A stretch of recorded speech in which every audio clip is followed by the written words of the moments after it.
एक गरीब पिता और बेटी की कहानी। कहानी है एक ऐसे गरीब पिता की जो अपनी बेटी को लेकर एक बड़े से होटल में गया। होटल में जाने के बाद उसने होटल के वेटर से एक पाव भाजी का ऑर्डर दिया।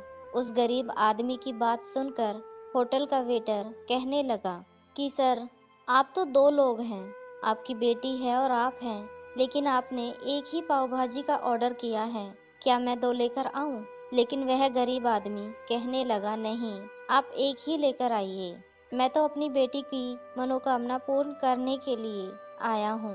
बेटी से मैंने कहा था कि अगर तुमने 10वीं क्लास में अपने जिले में टॉप आओगी तो मैं तुम्हें एक दिन होटल में खाना खिलाऊंगा। इसके बाद वेटर होटल में अंदर मालिक के पास जाता है और वह सारी बात मालिक को बताता है, लेकिन वहाँ का मालिक भी बहुत ही दयालु था। वेटर ने अपने मालिक को बताया कि सर, एक बहुत गरीब पिताजी अपनी बेटी को लेकर आए हैं क्योंकि उनकी बेटी ने 10वीं में जिले में टॉप किया है। उन्होंने अपनी बेटी से कहा था, अगर तुम 10वीं क्लास में टॉप करोगी तो मैं तुम्हें महंगे से होटल में खाना खिलाने ले चलूंगा।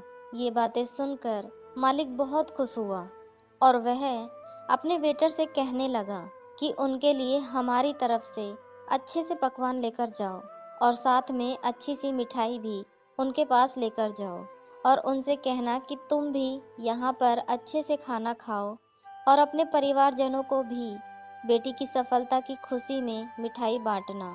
वेटर जैसे ही उन गरीब पिता और बेटी के पास पहुँचा तो वह गरीब पिता बेचारा इतने सारे पकवान देखकर ये कहने लगा कि महाराज, मैंने तो सिर्फ एक पाव भाजी का ऑर्डर दिया था, मेरे पास इतना पैसा नहीं है कि मैं इतना सब कुछ खरीद सकूं, मुझे शर्मिंदा मत कीजिए।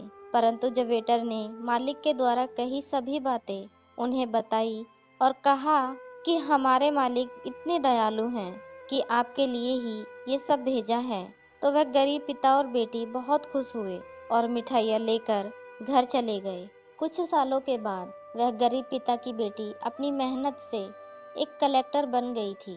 कुछ समय के बाद होटल में खबर आती है कि कलेक्टर साहिबा होटल में खाना खाने के लिए आ रही हैं। उनके लिए अच्छे से व्यवस्था की जाए। होटल के मालिक को क्या पता था कि वह वही लड़की है जिसे एक बार उसने उसके पिता के साथ खाना खिलाया था और कुछ मिठाइयाँ भी दी थी जब उसने टॉप किया था, और अब वह एक कलेक्टर बन गई है। अब वह लड़की यानी कलेक्टर साहिबा अपने पिता के साथ उसी होटल में पहुंची और उसने होटल के मालिक का हाथ जोड़कर बहुत नम्रतापूर्वक धन्यवाद किया और अपनी पुरानी कहानी उसे याद दिलाई कि मैं वही लड़की हूँ।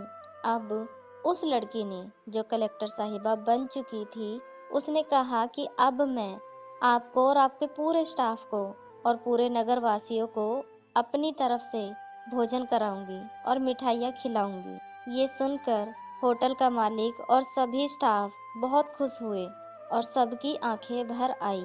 दोस्तों, इस कहानी से हमें यही सीख मिलती है कि भले ही हम गरीबों की मदद ना करें, लेकिन उनका मजाक भी नहीं उड़ाना चाहिए। अगर हम उनकी थोड़ी भी सहायता कर सकते हैं तो ज़रूर करनी चाहिए, जिससे वह मोटिवेट होकर आगे भी कुछ कर सकते हैं। दोस्तों, मैं आशा करती हूँ कि ये कहानी आपको पसंद आई होगी। कहानी पसंद आई हो तो लाइक, सब्सक्राइब और शेयर कीजिए और इस कहानी पर आपकी क्या राय है हमें कमेंट कर ज़रूर बताएं।